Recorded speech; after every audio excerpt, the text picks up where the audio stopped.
हो, आपकी पहचान होनी चाहिए आप मुसलमान हैं। आप वादा खिलाफी कभी ना करें, ये मुसलमान की पहचान नहीं है, मुनाफिक की पहचान है। अल्लाह के रसूल ने 4 अलामतें बयान की है मुनाफिक की। इज़ा वादा अखलफा, वादा करता है मुनाफिक तो वादा खिलाफी करता है, तोड़ देता है। ये मुसलमान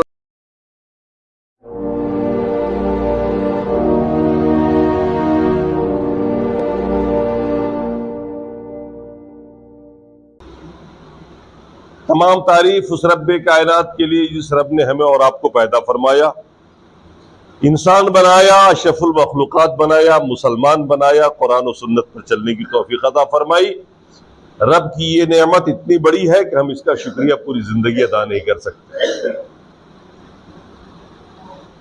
इसलिए बजा तौर पर हमेशा इस बात के लिए हमें और आपको शुक्रगुजार रहना चाहिए कि उस रब ने हमें और आपको मुसलमान बनाया और कुरान और सुन्नत पे चलने की तौफीक अता फरमाई। बेशबहा दरूद नबी करीम अलैहिस्सलातु तस्लीम और आपके तमाम आल व असहाब पर, जिनके तवस्सुत से अल्लाह का ये दीन जो कामिल है, अकमल है, महफूज है, हम और आप तक पहुंचा। मैंने एक छोटी सी आयत कुरान की पढ़ी है, सूरह रात की इब्तिदाई आयतों में से एक है। अल्लाह तबारक व तआला ने इस आयत के अंदर एक कानून बयान किया और बड़ी अच्छी मिसालों के जरिए कानून बयान किया। अल्लाह ने फरमाया, फ़अम्मा ज़बदु फ़यज़हबु जुफ़ा व अम्मा मा यनफ़उन्नास फ़यमकुथु फ़िल अर्द। झाग बह जाता है, जब पानी का रेला आता है, सैलाब आता है, उस पर झाग बना हुआ होता है बहुत सारा। अल्लाह ने फरमाया, फ़अम्मा ज़बदु फ़यज़हबु जुफ़ा, झाग बहता चला जाता है पानी के थपेड़ों के साथ, वो रुकता नहीं है। वअम्मा मा यनफ़उन्नास, लेकिन जो चीजें नफा पहुंचाने वाली होती है वो जमीन में ठहर जाती है। कज़ालिक यज़रिबुल्लाहुल अमसाल, अल्लाह ताला यूं ही मिसालें बयान कर देता है ताकि तुम समझ सको। झाग का बह जाना और पानी का रुक जाना, जब सैलाब आता है, बारिश का मौसम आता है, तो ये मंजर आप लोग शहरी हैं नहीं देख पाते होंगे। गांवों में चले जाइए, बड़े बड़े नाले, तालाब, छोटे छोटे गड्ढे सब होते हैं। हमारी तरफ पानी ऊपर से आता है पहाड़ की तरफ से, और झाग बहता हुआ चला जाता है और हर गड्ढे को पानी भरता हुआ रुक जाता। झाग क्यों नहीं रुकता? पानी क्यों नहीं चला जाता? छोटे मोटे तालाब क्यों नहीं खुश्क रहते? पानी इसलिए रुकता है ताकि उससे लोगों का फायदा हो, लोग उस पानी को इस्तेमाल करें। झाग इस्तेमाल में होने वाली चीज नहीं है, कचरा है, बह जाएगा। पानी रुक गया, उससे लोगों को फायदा होगा, खेती को फायदा होगा, जानवरों को फायदा होगा। ये एक मिसाल है। इंसान अरबों खरबों दुनिया के अंदर मौजूद है, लेकिन वही इंसान कामिल है, याद किया जाता है, उसी इंसान की इज्जत होती है जिसके अंदर जौहरियत होती है। जो हजारों में एक ऐसा इंसान होता है जो कभी झूठ नहीं बोलता, उसका एक मेयार होता है। वो इंसान इस बात से पहचाना जाता है कि दुनिया इधर से उधर हो जाए, ये इंसान झूठ नहीं बोलेगा, ये सच बोलेगा। अमानतदार होता है, कभी खयानत नहीं करता।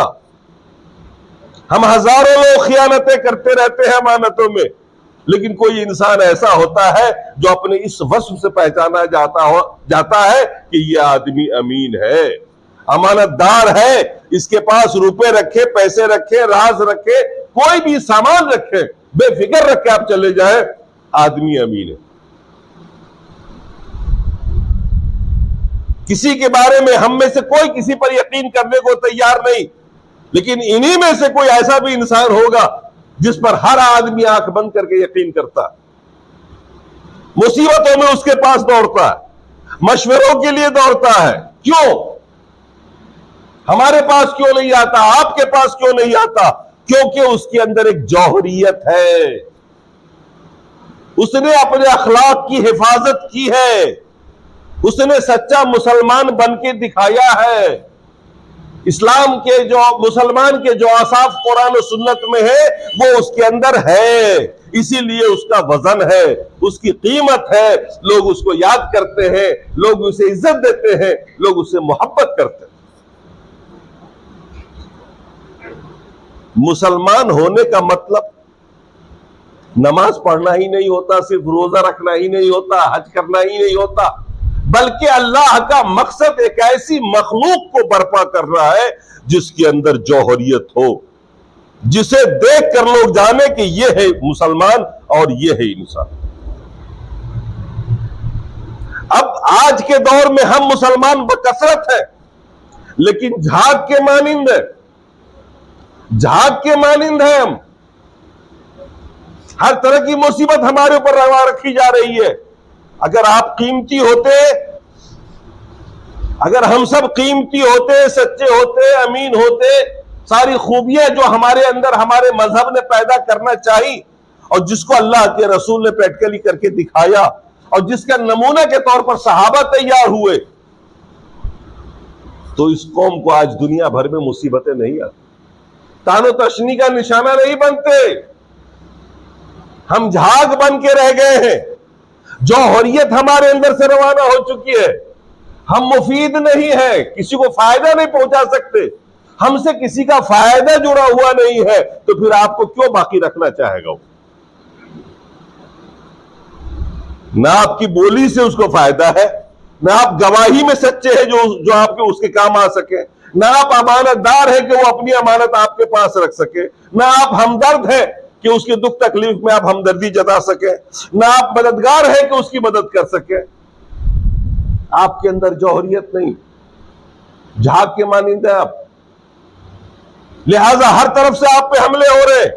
आप भी उन्हीं अखलाक के मामले में गैर मुस्लिमों की तरह हो गए। हम सब अखलाक के मामले में हम सब लोग वैसे ही हो गए जैसे आम लोग हैं। इफादियत नहीं है, फायदा पहुंचाने की सलाहियत नहीं रही हमारे अंदर।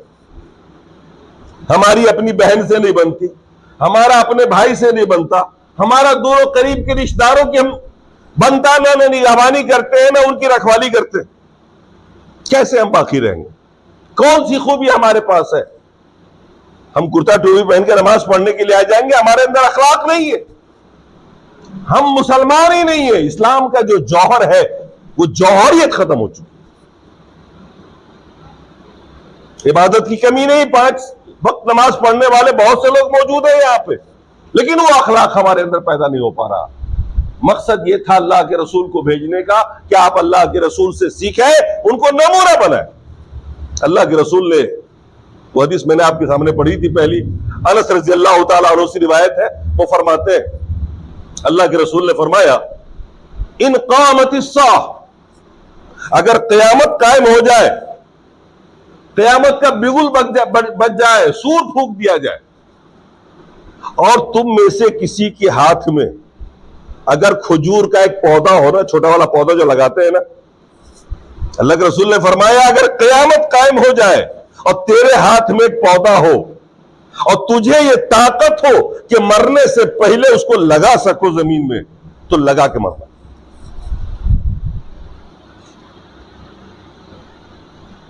क्या फायदा है?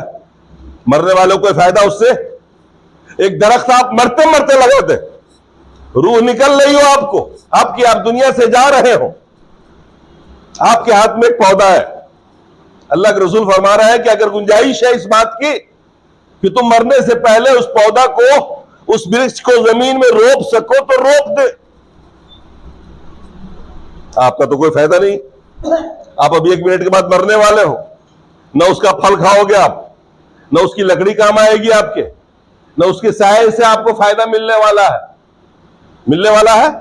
हम लोग नहीं लगा सकते, क्यों? इसलिए कि हमारा फायदा उससे जुड़ा हुआ नहीं। लेकिन अल्लाह के रसूल का हुक्म लगा जाओ, सदका जारिया होगा, तुम नहीं फायदा उठाओगे, तेरे बाद लोग फायदा उठाएंगे ना उससे। उस दरख्त के साए से लोग तो फायदा उठाएंगे ना, बैठेंगे ना उसके छांव में, धूप से बचेंगे, उसका फल खाएंगे, उसकी लकड़ी काम आएगी। मतलब कहने का यह है इस हदीस का कि आप एक मुफीद इंसान बनिए, आपसे पड़ोसियों का फायदा जुड़ा हुआ हो, ताकि वो आपके लिए दुआएं करे कि अल्लाह लंबी जिंदगी दे, ये मुझे बहुत फायदा पहुंचाता। आबादी का फायदा जुड़ा हुआ हो, सारे लोग आपसे मुंसलिक हो, आप सबकी मदद करते हो। पैसे से ही नहीं मदद होती है, बातों से भी मदद होती है, मशवरों से भी होती है, जान से भी होती है, चल फिर के भी होती है। एक मुसलमान को तो ऐसा होना चाहिए। आज हमारे अंदर वो सलाहियत नहीं है। आप पर मुसीबत आ गई, हम तमाशा देख रहे हैं, बल्कि चुटकी दे रहे हैं। कहां है इस्लाम? इस्लाम यह अखलाकी खूबी देखना चाहता है मुसलमानों के अंदर। अखलाकी खूबी एक एक करके हमारे अंदर से रवाना होगी। सहाबा की जो तरबियत हुई थी, अल्लाह के रसूल ने इस नहज पे तरबियत की थी। क्या आपको वाकई याद होगा ना, एक मौके पर, जंग के मौके पर गिरे पड़े थे सहाबा, पानी पानी मांग रहे थे, पानी लेके पहुंचा कोई पिलाने के लिए, उधर से आवाज आई, कहा पहले उसको पिला दो, मेरे उस भाई को पिलाओ पहले मुझसे। ऐसे करते करते 7 लोगों ने इशारा किया अपने से अगले की तरफ, वापस आए, सब प्यासे मर चुके थे। ये कुर्बानी, ये बलिदान, ये त्याग, ये मुसलमानों की खासियत है। और अल्लाह के रसूल ने इसी ने पर तरबियत की। अपना पेट काट करके भी गरीबों की मदद करो, पड़ोसी को पहले खिला दो। हम चाहते हैं सब कुछ हमारे पास, दुनिया जाए बाहर, वो इस्लाम नहीं हमारे पास। इस्लाम का जौहर नहीं है, हम झाग है, वो चीज तो हमारे अंदर है ही नहीं जो खूबी अल्लाह पैदा करना चाह रहा था। नमाज भी इसीलिए फर्ज हुई ताकि वो अखलाक आपके अंदर पैदा हो जाए। रोजा भी इसीलिए फर्ज हुआ ताकि भूखे और प्यासे रहकर तुम भूखों का, प्यासों का दर्द समझ सको। मगर सारे रोजे रखने के बाद भी दर्द पैदा नहीं हुआ, यह एहसास पैदा नहीं हुआ। गुरबा, मसाकीन, यतीम भूखे मर रहे हैं, लेकिन हमारे अंदर वो एहसास ही नहीं। हम बढ़िया से बढ़िया खा रहे हैं। इबादतों का मकसद और निचोड़ यह था कि ये अल्लाह के हैं। एक तो आपको अल्लाह राजी हो जाता, आपसे खुश हो जाता, और इन इबादतों से आपका अखलाक ऊंचा से ऊंचा होता चला जाता। आज हमारा वो अखलाक नहीं रहा। एक दूसरी हदीस सुनिए जो मैंने आपके सामने पेश की है। हजरत अब्दुल्लाह इब्न उमर रज़ियल्लाहु ताला अन्हु से रिवायत, कहते हैं वो जा रजुल इला रसूलिल्लाह, एक आदमी अल्लाह के रसूल के पास आया, वक़ाल, और उसने पूछा, या रसूल अल्लाह अय्युन नास अहब्बु इलल्लाह, अल्लाह की निगाह में, अल्लाह की नजर में, अल्लाह के नजदीक लोगों में सबसे ज्यादा महबूब कौन सा इंसान होगा? अल्लाह किससे मोहब्बत करता है? अपने बंदों में सबसे ज्यादा मोहब्बत वो किससे करता? ये सवाल अगर आपसे कर दिया जाए, क्या जवाब आएगा? जो बहुत बड़ा नमाजी होगा अल्लाह उससे करेगा। जो 10-15 बार हज कर चुका होगा, उम्रे कर चुका होगा, अल्लाह उससे बहुत मोहब्बत करता होगा। जो बहुत सारी कुर्बानियां करता होगा, अल्लाह उससे बहुत मोहब्बत करेगा। आप यही सोचेंगे। अल्लाह के रसूल ने क्या जवाब दिया? सहाबा ने पूछा, अय्युन्नास अहब्बु इलल्लाह, अल्लाह के नजदीक सबसे महबूब बंदा कौन है? लोगों में सबसे अच्छा कौन है जिससे प्यार करता है?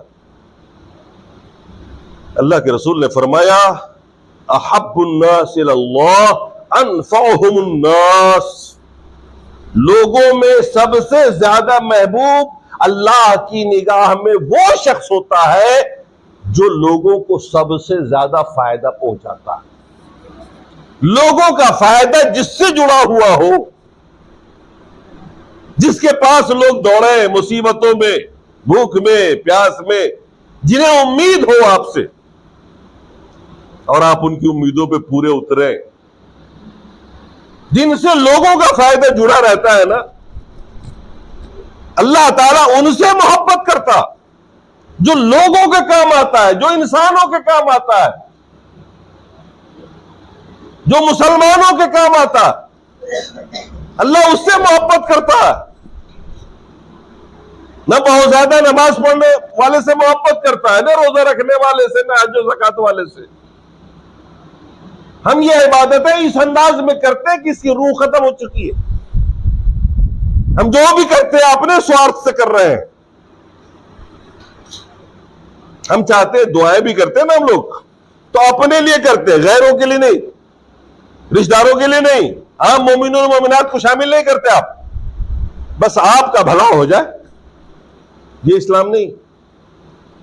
सबका भला होगा तो हमारा भी भला होगा, सबका नहीं होगा तो हमारा भी नहीं होगा। तो अल्लाह के रसूल ने जवाब में इरशाद फरमाया, अहब्बुन्नास इलल्लाह अनफअहुमुन्नास। तमाम लोगों में सबसे ज्यादा महबूब अल्लाह के नजदीक वो शख्स है जो लोगों को सबसे ज्यादा फायदा पहुंचाता है। और फिर अल्लाह के रसूल ने कुछ अमाल के बारे में बताया बगैर पूछे। फरमाया, वहब्बुल अमाल इलल्लाह अन तक्शिफु कुर्बतन अन क़ल्ब मुस्लिम। कहा साहबी, ये भी सुन लो कि सबसे अच्छे अच्छे अमाल कौन से होते हैं। बहुत सारे अमल में सबसे अच्छा अमल कौन सा है अल्लाह के नजदीक? तुम किसी मोमिन के ऊपर से मुसीबत दूर कर दो। अल्लाह के रसूल ने फरमाया, अन तक्शिफु अन क़ल्ब मुस्लिम कुर्बतन। किसी मुसलमान पर कोई मुसीबत आई है, उस मुसीबत को तुम दूर कर दो। औ ततरिदु अन्हु जुआन, या भूख की शिकायत है अगर उस खानदान को, उसके भूख को दूर कर दो। भूख दूर कैसे होती है मालूम है आपको? खाना खिलाने से। देगे पकवा दे, भर पेट पूरे खानदान को खिला दे, गरीबों को खिला दे, तो भूख खत्म हो जाएगी। कल फिर भूख लगेगी, कल फिर खिला दीजिए, परसों कौन खिलाएगा? भूख ऐसे दूर नहीं होती है। उनको उनके पांव पे खड़ा कर दीजिए, उनको उनके पांव पे खड़ा करिए ताकि भूख हमेशा के लिए दूर हो जाए। छोटे मोटे कारोबार में लगा दीजिए तो उसे मांगना ना पड़े फिर कभी किसी से। उसकी मुसीबत अगर दूर करनी है, उसे भूख को खत्म करना है, तो एक दो टाइम खिलाने से नहीं होगा। एक अच्छी मदद कर दी जाए, किसी बिजनेस में खड़ा कर दिया जाए जो उसके भूख को दूर कर दे, उसके खानदान की एहतियाज को दूर कर दे। तो अल्लाह के रसूल ने फरमाया, अहब्बुल अमाल इलल्लाह, अल्लाह की निगाह में सबसे महबूब अमल यह है कि तुम किसी मुसलमान के ऊपर से कोई मुसीबत दूर कर दो, या उसके भूख को खत्म करने का जरिया बना दो कोई। और तक़ज़ी अन्हु दईनन, या अगर कोई मकरूज है, कर्जे में डूबा हुआ है, तकाजे हो रहे हैं, परेशान हाल है, तो उसको उस परेशानी से निकाल दो, यानी उसके कर्जे की अदायगी कर दो। ये वो अमाल है जिनके फायदे दूर रस है। एक टाइम खाने का मतलब है एक टाइम की मुसीबत दूर हो गई, अगले टाइम फिर मुसीबत ही रहेगी। किसी की मदद करनी हो तो ऐसी करिए कि वो मुसीबत हमेशा के लिए उससे खत्म हो जाए। चंद लोग मिलकर कीजिए, ठीक है, अकेले नहीं कर सकते आप। कोशिश कीजिए कि चंद लोग मिल के करें। अल्लाह के रसूल के पास कुछ लोग आए, एक कबीले के, और बड़े गरीब मोहताज, इस हाल में आए कि उनके पास कपड़े तन पे पूरे नहीं थे, तलवार लटकाए हुए मोहताज। अल्लाह के रसूल ने जब देखा तो आपके चेहरे पे बड़ी आसार पैदा हुए। अल्लाह के रसूल ने एक सहाबी को भेजा मदीने में ऐलान करने के लिए, सबको बुलाओ, अजान कह दो। अजान की पुकार पर सारे सहाबी सिमट आए। अल्लाह के रसूल ने 2 रकत नमाज पढ़ाई और उसके बाद आपने तकरीर की, सहाबा के सामने में बात रखी। हालांकि सहाबा उस वक्त कोई अमीर नहीं थे, और बड़े दिलदोज बयान दिया। कहा ये तेरे भाई है, फाका देखो, इनकी हड्डियां दिख रही है, नसें दिख रही है, ये फाका कशी इनकी देख लो, गुर्बत इनकी देखो, कपड़ा इनके जिस्म पे नहीं, इनके बाल बच्चों का हाल देख लो। कैसे हम लोग जी पाएंगे हमारे भाई जब ऐसे हैं? सहाबा से कहा मदद करो, जिसके पास जो बन सके लेके आओ। हदीस में आता है, बड़ी लंबी हदीस है, हदीस में आता है कि सहाबा अपने अपने घरों को चले गए, कोई एक खजूर लेके आ रहा, कोई दो खजूर, जिसके पास जो है, यहां तक कि कोई बोरे का थैला लेके आ रहा, बोरा भरा हुआ खजूर का, जो था उनके पास लाला के ढेर लगा दिया। हदीस में आता है हत्ता राई तो कौमैन, अल्लाह के रसूल कहते हैं कि मैंने दो ढेर देखा, दो ढेर देखा, दो ढेर, ढेर ही लग गया, कपड़ों का एक, अनाज का। अनाज का मतलब वही खजूर, वहां तो वही होता था। अल्लाह के रसूल के चेहरे पे जो चमक आई है देखने के बाद, एक सहाबी रवायत करते हुए कहते हैं कान्नहु यतहल्ललु ज़हबन, अल्लाह के रसूल का चेहरा सोने की तरह चमकने लगा। ये देख करके दो ढेर, ये मदद देख करके सहाबा की उन गरीबों के लिए जो मुसलमान थे, कलमा गो थे, आपके चेहरा सोने की तरह चमकने लगा मारे खुशी के। और फिर आपने सारे लोगों को उनमें बांट दिया ताकि उनकी गुर्बत दूर हो जाए। आप मुसलमान, हम मुसलमान, और हम मुसलमानों के लिए आपस में हमदर्दियां ना हो, हम एक दूसरे की खबरगिरी ना करें, हम एक दूसरे के हमदर्द और पुरसाने हाल ना हो, हम एक दूसरे की मुसीबत में काम ना आए। ये तो अपने घर की बात है, फिर हमारा ये अखलाक और इतना ऊंचा होना चाहिए कि हम हर इंसान का खैर खा हो, चाहे वो जिस मजहब से भी जुड़ा हुआ हो। अल्लाह का बंदा है, खिदमत हमारा फर्ज है, हम पैदा ही इसीलिए हुए हैं ताकि हम अच्छे इंसान हो, दुनिया जाने कि इस्लाम इसे कहते हैं और मुसलमान ये होता। फिर उसके बाद दावत और तबलीग की जरूरत नहीं रहेगी। सहाबा इसी किरदार के थे, किरदार था उनका किरदार, वो गुफ्तार के गाजी नहीं थे, वो तकरीरें नहीं क्या करते थे, उनको देख के लोग बदल जाएगा। चंद एक सहाबा, गिनती के तकरीबन 9 सहाबी हिंदुस्तान में आए हैं, 4-5 एक बार आए बिजनेस करने के लिए, 2-4 दूसरी बार आए। और आज देखिए उनको देखा देखी एक बड़ी तादाद उस वक्त केरल में अपने आप लोग मुसलमान होते चले गए, और उस जमाने की मस्जिद आज भी मौजूद है। बर्मा में गए, जहां जहां मुसलमान सहाबा या सहाबा के बाद के लोग तिजारत और बिजनेस के लिए पहुंचे, लोग सहाबा को देख देख के मुसलमान होते चले गए। आज इस्लाम जो फैला है पूरी दुनिया में, वो इसी अंदाज में फैला है। मुसलमान एक ऐसा दरख्त है जिससे फायदा न सिर्फ मुसलमानों को होता है बल्कि गैर मुस्लिमों को भी होता है। आपकी बात से भी, आपके अखलाक से भी, आपके कौल से भी, आपके किरदार और गुफ्तार से भी, और आपके मदद से भी, हर तरह की मदद में आप लगे रहिए। इंसानियत की मदद कीजिए और इस मादियत से जरा ऊपर उठिए, इस मादियत से जरा ऊपर उठिए और ऊपर उठ के सोचिए कि आपका इस्लाम आपको क्या बताता है। आपका इस्लाम सिर्फ नमाज नहीं सिखाता, सिर्फ रोजा नहीं सिखाता, सिर्फ हज और ज़कात नहीं सिखाता, ये सब इबादत अल्लाह की रजा के लिए है, और इनका फायदा यह है कि आपका किरदार बुलंद से बुलंद हो, आप कभी झूठ न बोले, हर हाल में सच्चाई पर कायम रहे, आप अमानतदार हो, आपकी पहचान होनी चाहिए आप मुसलमान हैं, आप वादा खिलाफी कभी न करें। ये मुसलमान की पहचान नहीं है, मुनाफिक की पहचान है। अल्लाह के रसूल ने 4 अलामतें बयान की है मुनाफिक की। इज़ा वादा अखलफा, वादा करता है मुनाफिक तो वादा खिलाफी करता है, तोड़ देता है। ये मुसलमान की पहचान नहीं है। मुसलमान की पहचान ये है कि जब वो वादा करता है तो उसे वफा करता है, उसे पूरा करता है। इसी तरह से मुनाफिक की पहचान यह है कि जब वो बोलता है तो झूठ बोलता है। मुनाफिक की पहचान यह है कि अमानत में खयानत करता है। मुनाफिक की पहचान यह है कि जब वो झगड़ा करता है तो गाली देता है। ये मोमिन की पहचान नहीं है कि गाली पे के, ये मोमिन की पहचान नहीं है। हमारी पहचान ये है कि हम सिला रहमी करें, रिश्ते हमारे दूर के हो करीब के हो, उनकी खबरगिरी करें, चलाएं उनके लिए, उनकी मदद करें, उनके घर बैठे, उनकी झोपड़ी में बैठे, उनके हाथ से एक गिलास पानी पिए ताकि उनके दिल को सुकून पहुंचे। उनकी जो मदद कर सकते हैं करें। आज वो हमारे अंदर नहीं।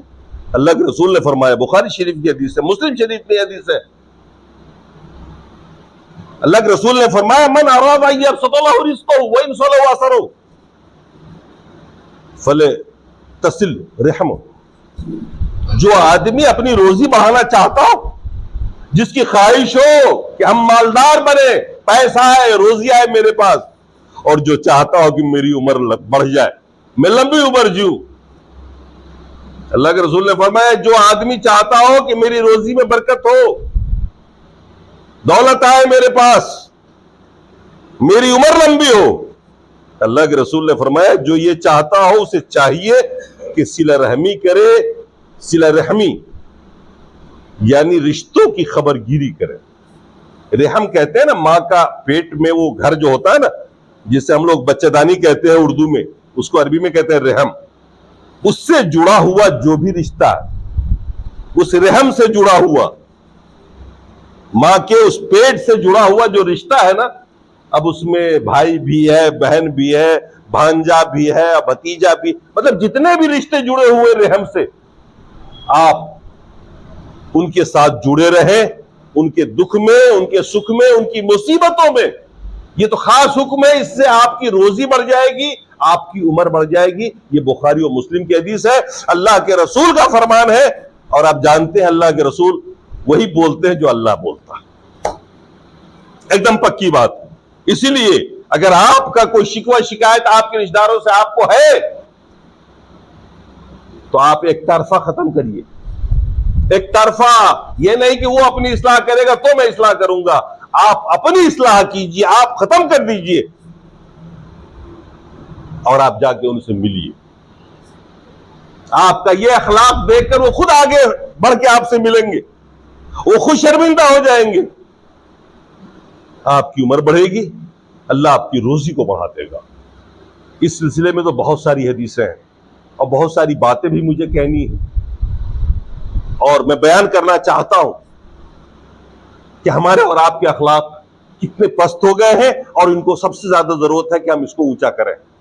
इस दौर में अगर इस्लाम और मुसलमान गैर मुस्लिमों के हमलों से महफूज रह सकता है, उसका सबसे बड़ा इलाज यह है कि मुसलमान सही मानों में मुसलमान बन जाए।